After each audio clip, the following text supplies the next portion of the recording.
You enter a forest full of birds and trees and other trees, and you come across an old man. "Greetings," he says, and he tells you a tale of CRPGs of yesteryear. "Baldur's Gate, that was a good one. Icewind Dale 1 and 2. Those were real CRPGs that would test your mind." I cast Fireball. The old man stops you with an arcane shield. "Please wait, I have many more stories to tell of a I whole..." cast Fireball. Everybody's dead. The world looks a little different than it used to, is that it?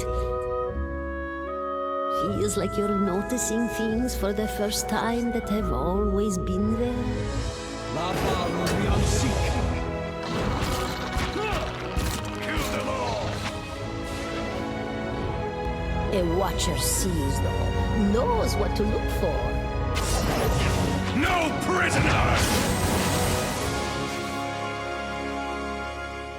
From Obsidian Entertainment comes Pillars of Eternity. This is a party-based RPG. Its roots are firmly in the traditions of pen and paper, Dungeons and Dragons, and old-school isometric gaming.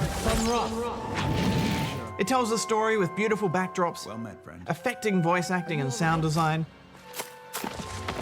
And it also has a narrative style that might remind you of a choose-your-own-adventure book at times.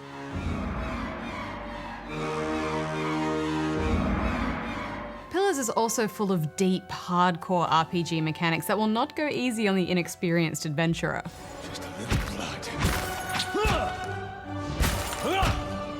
Leave it to me. You can trust me. What?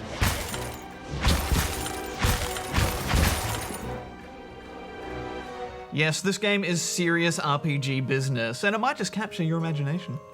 A few years ago, Pillars of Eternity, formerly Project Eternity, was one of the bigger crowdfunded projects around, earning nearly $4 million with over 77,000 backers. Looking at your whole party, looking at a battlefield, I think there's a really great appeal to that, and I think it's a really fun style of game. And with some hefty RPG dev talent behind it, like Icewind Dale's Josh Sawyer and Planescape Torment's Chris Avallone, we were pretty excited. Yes, absolutely. And that tremendous backing support shows that gamers really do want old-school CRPGs like Baldur's Gate.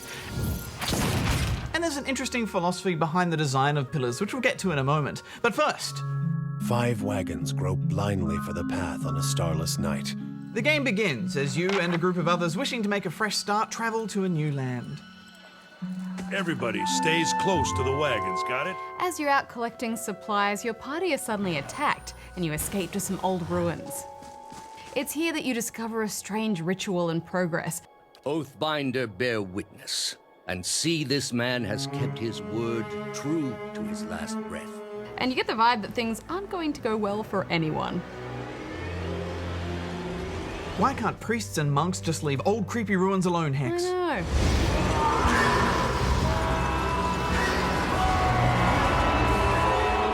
You wake up shaken and tormented by visions.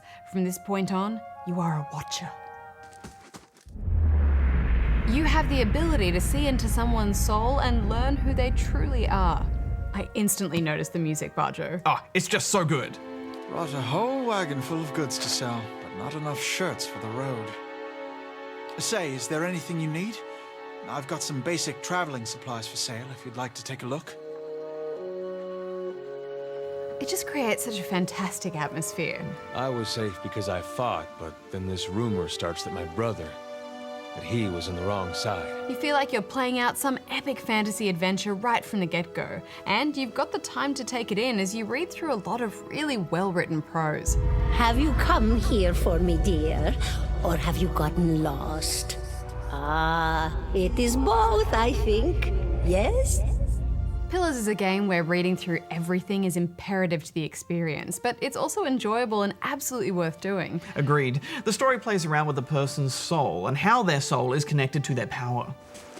Hello. One early example of this is when you meet a traveller called Nonton on the road who seems a bit nervous about something and mentions a particularly nasty bear up north in a cave. So you head up there based on that knowledge, and after a tough fight that will kill most players on their first attempt, you discover a corpse. After reaching into the soul of that corpse, you learn that Nonton injured this poor fellow on purpose so he could get away from the bear safely. A smart but nasty move of self-preservation. But then, the story deepens back in town. You learn that Nonton was secretly seeing his friend's wife, so he had a motive. And then they accuse the dead man of having a nasty temper and being as much a beast as the bear. So now you have some choices. Kill them both, accept a bribe of sorts, let them keep the bribe and live out their lives, or try and report their dirty deed to the magistrate. And this is one of the hooks of this game, tough choices based on what you know and how you're role-playing your character. Are you a thief? A noble? A bit of both?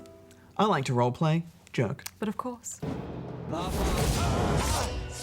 I just find, Hex, the choices that I tend to lean towards tend to annoy those around me, and we just end up fighting regardless.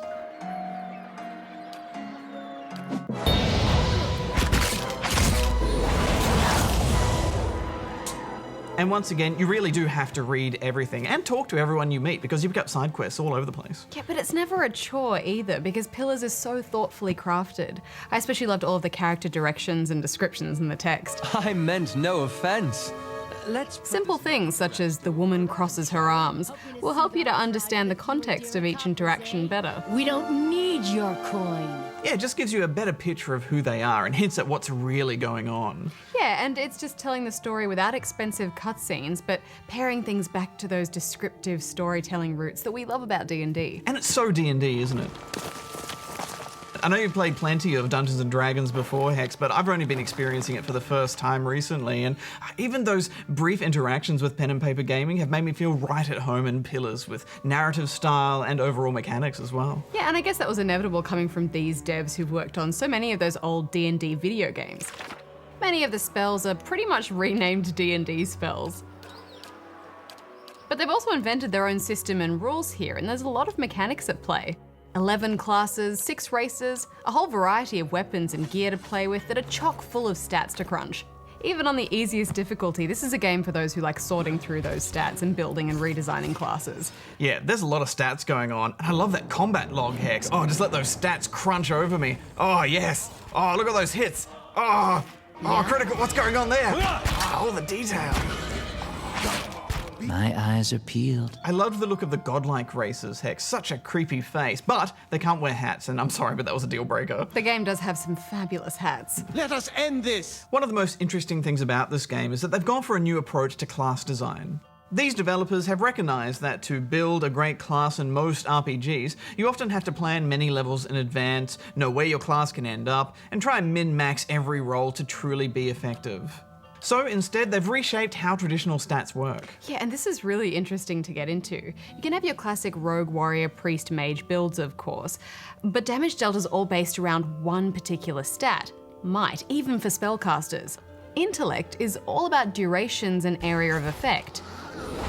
So this means you can have a melee fighter with low might and high intellect and be a more than viable class because he's effective in other ways. Now, we're quite a ways off from getting into any sort of theory crafting, but it's nice to see that kind of flexibility there. Yeah, and you and I have played a lot of RPGs between us, but even so, the freedom in this game was quite daunting. Yeah, absolutely, and I think what they're trying to do is give you that freedom but not wreck your build. Because there's nothing worse than going into a dungeon and finding that you can't unlock some doors, or you don't have any of the stats needed to open up specific dialogue quest options with a character. Getting totally stuck isn't fun. Yeah, and that still will happen to you, especially if you're not making certain members of your party good at specific traits. But you can hire brand new companions for peanuts at local inns. They won't have much to say, unlike the game's story-driven companions that you pick up. This is the home of the man responsible for those hanging corpses. You don't plan on knocking, do you? But they can basically be crafted from scratch. And it works well. It lets you fill in the gaps in your party when you need it. And you'll often run into situations that you're far from prepared for. Perhaps a little rest is in order.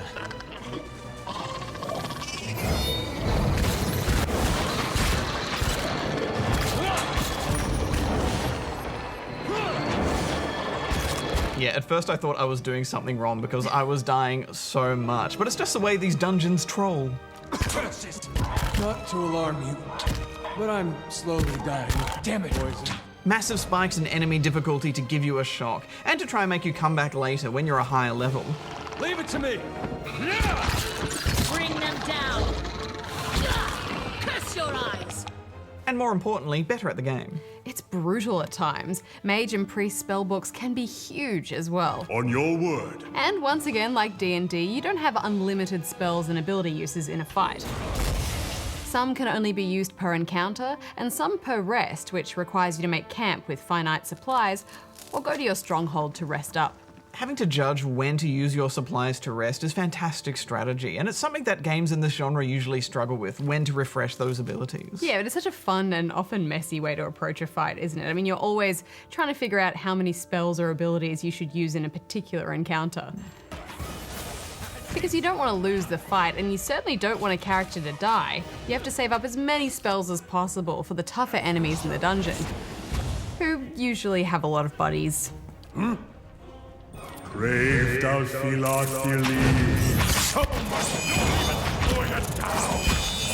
Yes, quick save is your friend. It's nice to see there's a lot of hard mode options as well for players who really want to test their skills. Such as the Trial of Iron mode, which deletes your save file if your character dies. I did find the combat a little fiddly at times though. I mean, the interface isn't perfect. Yeah, I struggled a bit too, especially just selecting enemies and players when things are getting messy.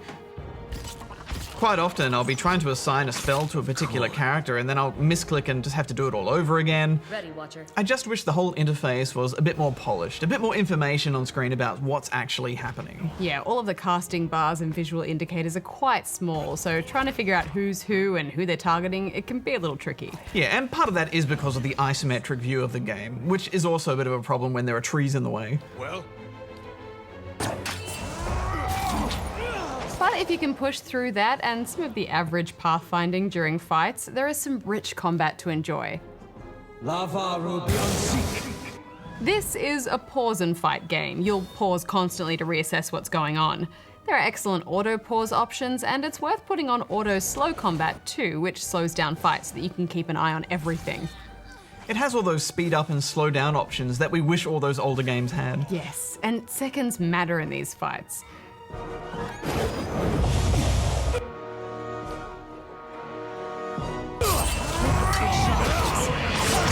What? You know, even with the ability to pause though, Barjo, I found myself panicking all the time. It's quite a journey of combat discovery, isn't it? Absolutely. I'm quite enjoying getting better at the combat slowly.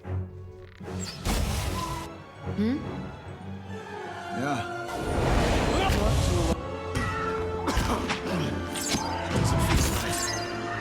I just can't stop thinking about this game. It's like that, isn't it? There's always something pulling you back in. So many beautifully written little stories and characters whose quest lines we haven't finished playing out. And the choice and consequence RPG mechanics make it so compelling. What are you giving it? I do think you have to like this style of game to truly get into it, but fans of the genre will see this as a real gem. I'm giving it 4.5 out of 5 stars. I'm loving this too. This is the most D&D-like game I think we've ever played, and it's not even officially D&D. I'm giving it 4 stars.